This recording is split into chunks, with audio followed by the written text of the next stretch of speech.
When you start to look at all of the different job opportunities, I don't know what your majors are, but when you start thinking about these are the types of opportunities that I'm going to be applying for, you have to do some research on those salaries. I mean, there are certain things that I would love to do in terms of work, but I can't afford to do those. Okay, because I have certain expenses that I'm obligated to pay. So back when I was in school, one thing I did do was I thought about what type of college degree, what type of college, and what type of job is going to help me get the money that I need to make so that I can enjoy my life after I graduate.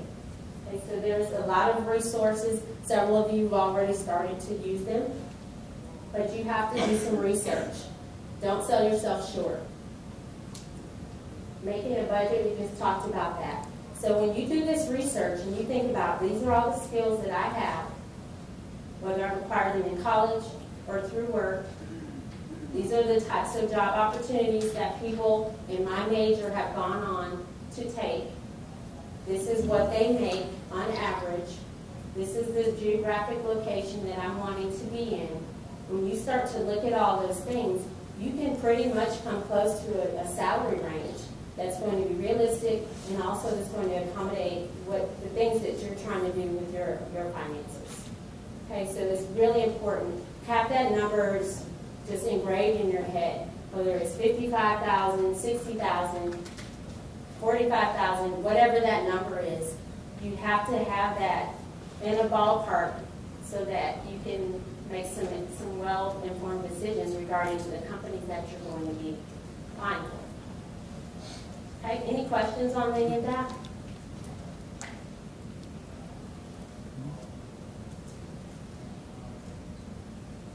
Okay, I know from several, even talking with MBA students, when you talk about salary, it's very awkward because you don't know if this is something that you have an opportunity to negotiate. And a lot of times, I will be honest and tell you, a lot of times undergraduate students do not have the ability to negotiate. But several times you do. But the timing of when you have the discussion about salary is very, very crucial. You will never find any success in talking about salary before you get to the point where the employer wants to hire you. If you're just at an interview and you bring up salary, you probably have lost that job opportunity. When you want to bring up salary is when you know that that employer wants to extend you an offer. It's almost like when you're meeting someone, and I apologize if this is not appropriate. I work with MBA students, so there's a lot of things I can say to them, but we always tell our students, you wouldn't meet somebody and say, hi, my name's LaTanya, you want to get married? You wouldn't do that, okay? I wouldn't do that. I don't know about you guys, okay?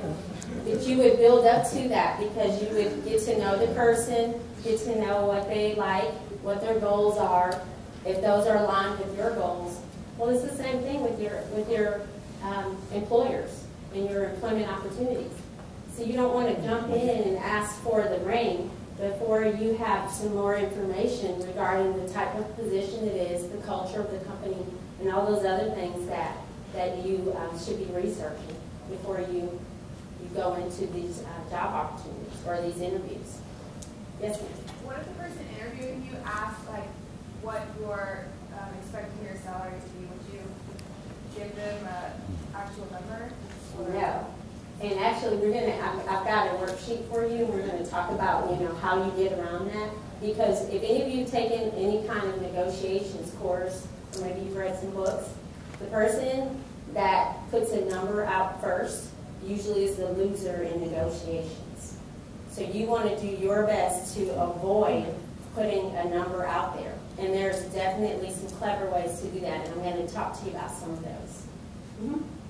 I tried to do that in an interview, and they interrupted me and said, well, give me a number. Mm-hmm. And I was so caught off guard, I didn't even know what to say.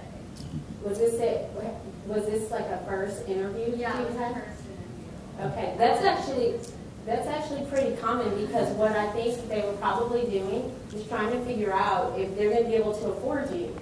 And then if not, they weren't going to waste your time or theirs. So that can definitely happen.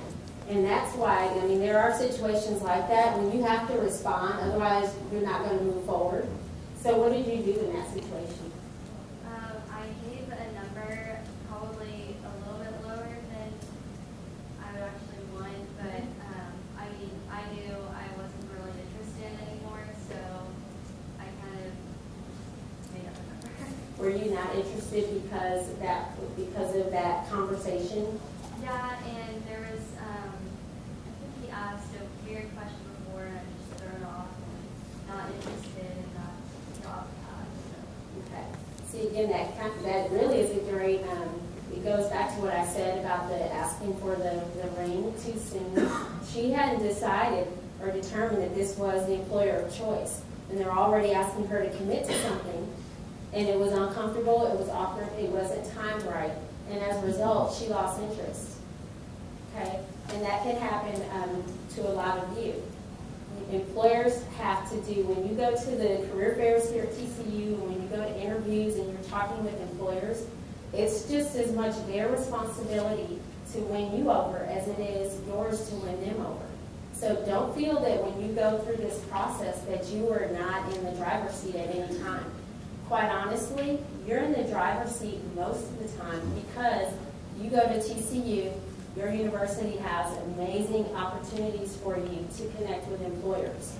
So if not that company, you have tons of other options. So it really was their loss because they didn't get an opportunity to really get to know her and know what she could offer to their company. And whoever she ends up working for will benefit from what she can do.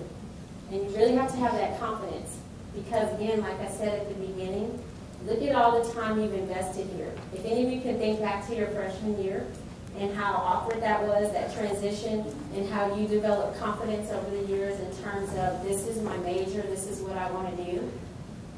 Hopefully you've been able to see the transformation happening and you've developed some confidence. And that confidence is what you need to use when you're talking about your salary. Okay? So again, you don't discuss salary at the very beginning stage.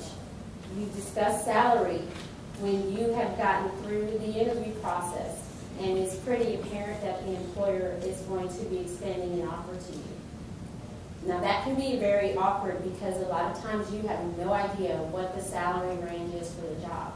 So let's say you do decide, I need to make $50,000 if I want to buy a home, buy a vehicle, travel, do all the other things that I want to do, pay back student loans, whatever your case is. 50,000 is that's your number that you've got up here.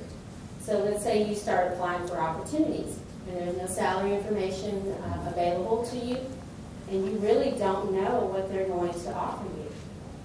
That can be a little bit uncomfortable because you are putting yourself in a situation where you don't know if this is going to fit in with your goals. Okay, so that's another plug for all of the resources that we're going to talk about today, and also, I think more importantly, just knowing what you're worth. What are employers paying people that have your skills, your degree in this particular region? You have to do all of that. You have to know what you're worth. Yes, ma'am. So when would you initiate the conversation about that? Would you ask for a meeting? We'll get to that, but the appropriate time is when you actually have an offer, okay? Because when you get an offer, guess what's going to be an offer? What they want to pay you, okay? So at that point, you know, okay, they want me. They've extended this offer to me, so I want to make 50. They're offering me 45. So that's when we'll talk about negotiating that. But that's the time when you know that now I can talk about this because it's very clear that they want to move forward with me. Okay? Before you get that offer, you really don't know if they are wanting to hire you. You might think that you've interviewed very well, and you probably will because I'm sure all of you take advantage of all the resources here to do that. But you really don't know until you get that offer in your hand that this employer really wants me. Okay, so again, I can't tell you how many times I've seen this happen and turn out really badly for students. Really try your best to put them off Do not commit yourself to a particular salary. And also, it's not so much that you want to sell yourself short, but sometimes you just basically price yourself out of the market and you don't even have any kind of framework for why you've asked for $50,000 when you're looking at this particular type of job. So if you go in and you're applying for job A with company A, and all of the research says they're only paying 40, but you're asking for 50, you've got to be able to say why. You've got to be able to back up what you're asking for.